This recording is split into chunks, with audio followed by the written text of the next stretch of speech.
Il est parti prendre une femme. Et vous savez que la femme a une puissance d'impact sur la jeunesse, d'impact sur les enfants, d'impact sur la famille. Parce que le point central, l'élément central de la famille. Et dès que Jézabel est rentrée, elle est venue avec elle 850 prophètes.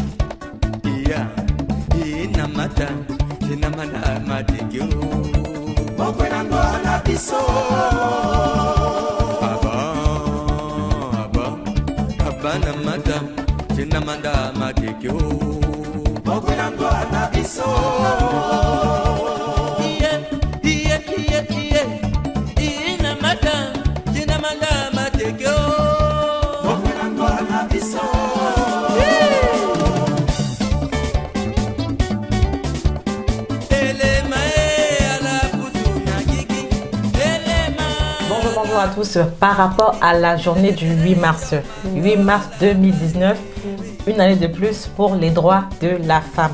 Donc nous avons la grâce de recevoir la sœur qui va se présenter. La sœur Priscille Abamanko. Voilà. Priscille Abamanko est une chantre de l'Éternel.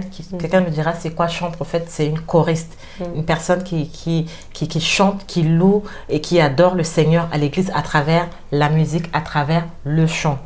Par rapport à la journée internationale des droits de la femme, je voudrais poser quelques questions à la sœur Priscille par rapport aux droits de la femme.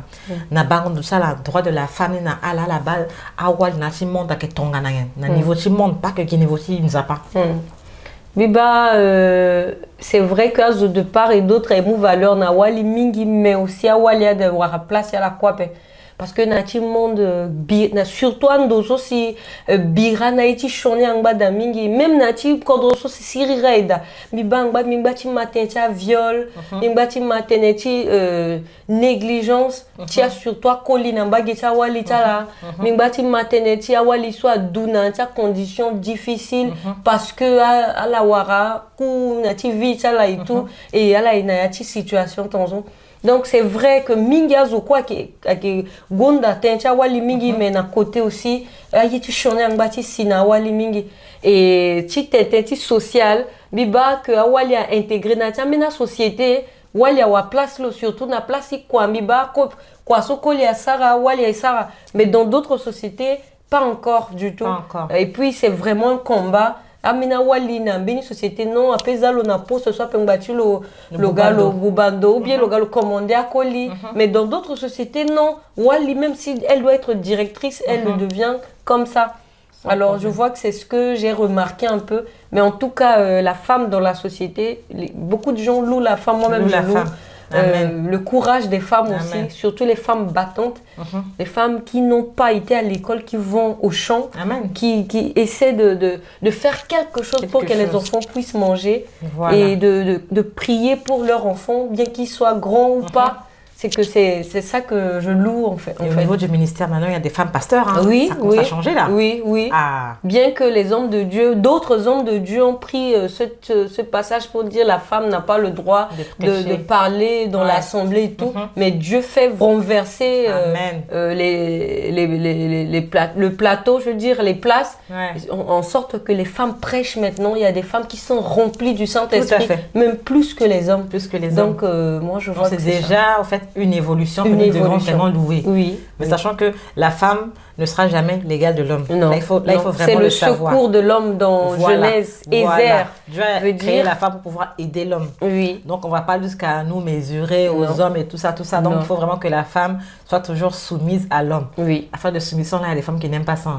Soumission dans beaucoup de domaines. Je dirais, il y a de la différence entre soumission et esclavage. Voilà. C'est ça que nous, les femmes, on ne comprend pas. Voilà. Et les hommes aussi qui n'ont pas compris, ont essayé de faire à leur manière. Alors, soumission, comme dit Papa Karambiri, c'est être sous la mission. Oui, sous la mission. Il faut que l'homme ait une mission et moi, je viens pour l'aider. Oui, ne veut pas dire, toi, tu dois rester là, je marche sur toi, je marche. Non, c'est pas ça. Et en plus, ces hommes qui font ça, ils échouent toujours. Parce que derrière les hommes qui sont vaillants, des hommes qui sont élevés, il y a toujours des femmes, des grandes femmes derrière. Si je prends l'exemple des pasteurs, même le pasteur Castanou que j'aime beaucoup, j'écoute toujours sa femme. Amen. Je vois que c'est une pasteur femme. Maud Castanou.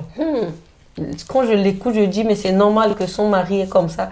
Donc, c'est comme si c'est des reflets, ils se ressemblent dans leur caractère. Bon binôme, quoi. Voilà. Amen. Donc, exemple, en tout cas, ils sont plusieurs. Et les hommes qui ne veulent pas que leur femme puisse émerger, parfois, ils n'avancent même pas. Mais ils font avec leurs propres efforts. Et parfois, ils laissent même leur femme pour faire confiance à d'autres femmes. Et ça ne marche pas. Ouh là là, mon Dieu. Donc, échec sur échec. Ah oui. Et puis, il y a qui vieillir aussi vite. Hein. C'est ce que aussi le pasteur Raoul Wafo dit. Le péché fait vieillir. Donc, d'accord. Donc, en tout cas, il y a des hommes forts, la sœur a dit. Derrière ces hommes-là, il y a des femmes puissantes. Oui. Mais donc, la femme n'a pas besoin d'être devant l'homme ou devant les caméras pour dire qu'elle est forte. Parce qu'en fait, je dis ça par rapport à quoi? Je vois des vidéos des femmes qui, par exemple, moi, je connais bien la Centrafrique, donc je parle par rapport à la Centrafrique, qui ont voulu interpeller le président Faustin Archange-Touadéra et son premier ministre, voilà, et qui font des vidéos qui parlent avec beaucoup d'autorité, avec beaucoup de force. Est-ce que ça peut influencer? Est-ce qu'une femme forte d'influence parle comme ça pour se faire entendre, avec beaucoup de force, avec même des injures? Est-ce que c'est ça une femme? En fait, la femme d'abord, c'est le respect, c'est la tendresse. La femme, c'est la compassion d'abord. Et pour que la femme puisse avoir sa place dans la société, il faut que la tendresse puisse s'installer. Tendresse. Alors, le président, les ministres et tout, c'est des institutions et que la Bible a dit qu'on devrait les honorer, qu'on devrait les respecter. Oui, mais quand on pense que la Sarah Kotana Legena, oui, on peut déplorer, mais interpréter en faisant une vidéo en disant mon toit des raceaux, mon sarandiso, mon telto. Non, on ne peut pas faire comme ça. Non, bon, ça, je parle pour ma part. Ah, mais pour ma part aussi, j'aime bien ce que tu dis aussi. Je ne pourrais pas faire ça. Avec beaucoup de respect. Beaucoup de tendresse, c'est son droit de parler. On a ce droit, la femme a ce droit de s'exprimer, de donner son opinion. Mais que cette opinion ne soit pas comme si c'était un forcing, comme si c'était, je veux dire, une guerre entre elle et l'homme. Mais on dit le droit de la femme, non? C'est ça le droit, non? Non, le droit de la femme, c'est pas ça. Mais selon la Bible, moi, je crois que c'est vraiment hors thème, en fait. Parce que la soumission, comme on avait dit, c'est se mettre sous la mission. On n'est pas au-dessus. Mais quand on n'est pas content, on donne son opinion pour voir si on peut améliorer un peu la mission. Pour que ça soit vraiment... parce que l'homme ne peut pas tout savoir. Je sais que Dieu a créé l'homme en premier, mais il y a des choses qui manquent encore à l'homme et que Dieu a essayé d'enlever le code pour créer une femme. C'est pour dire qu'il y a un besoin toujours quelque part. Mais que ce besoin ne soit pas un échec pour l'homme. D'accord. Je dis cela parce que si je survolais pas Facebook, je n'allais pas connaître la sœur Priscille. Donc c'est parce que j'ai vu beaucoup de vidéos où des femmes, se disant servantes, ont secoué les autorités en leur parlant comme ça sur un temps. Mais on pouvait vraiment voir dans le visage, vraiment la colère et tout ça. Donc c'est pour vous dire qu'il faut être tendre. Il faut être tendre, il faut être soumise. Et quand on est soumise, on est tendre, on est posé. On fait une vidéo, on parle au président, on parle au ministre. Ils vont dire, oh, cette femme-là, elle parle bien. Et le jour où ils vous contactent, ça peut être hors caméra. Et puis ça se voit. Et puis le poids est là. Le poids est là et puis les choses... Il y a des femmes, il y a des femmes qui font ça, il y a des femmes qui parlent, mais pas dans un autre sens, mais des femmes qui expriment leur volonté, qui expriment leur opinion, mais d'une autre manière aussi. J'en ai vu des vidéos. Amen, c'est très bien. Oui, des femmes de valeur, en fait, des femmes intellectuelles, des femmes qui ont compris le sens, en fait. Pas des vidéos comme ça là qu'il faut beaucoup partager pour qu'on puisse tomber dessus. Mais quand c'est le contraire, là, effectivement, c'est beaucoup partagé parce que ce n'est pas de Dieu. C'est ça que les gens aiment écouter, aiment visionner. Alors que les vraies choses, là, c'est souvent caché. Mais que Dieu nous aide vraiment à les découvrir. En tout cas, ma soeur Priscille, merci pour cette vidéo par rapport à la Journée internationale des droits de la femme. Un mot de la fin. La femme, c'est une valeur. Comme je disais tout à l'heure, la femme, c'est la tendresse, la tolérance. Et l'amour, en fait, ça résume la femme. Amen. Et les femmes, soyez toujours à l'œuvre, soyez toujours prêtes pour vos familles, pour vos enfants, votre mari, votre famille, votre entourage, parce que c'est nous qui colorons la vie, nous les femmes, nous colorons la vie entière. À un endroit où la femme est là, tout est coloré. Wow. Donc, je vous dis bonne fête et que Dieu vous bénisse. En tout cas, merci. Voilà, c'était juste un petit mot par rapport à la journée des droits de la femme.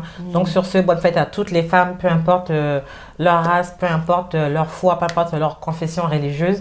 Nous, c'est une loi. Et puis voilà, nous rendons grâce à Dieu pour cette journée qui nous a été consacrée. Portez-vous bien et à très bientôt par la grâce de Dieu. Au revoir. Au revoir.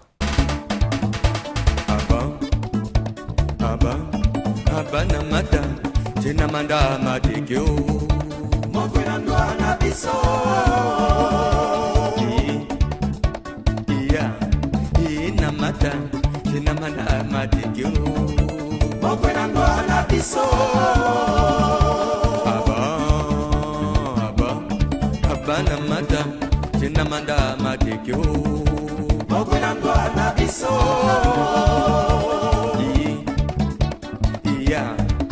ina mata tina manda matekyo mokwena ndwana biso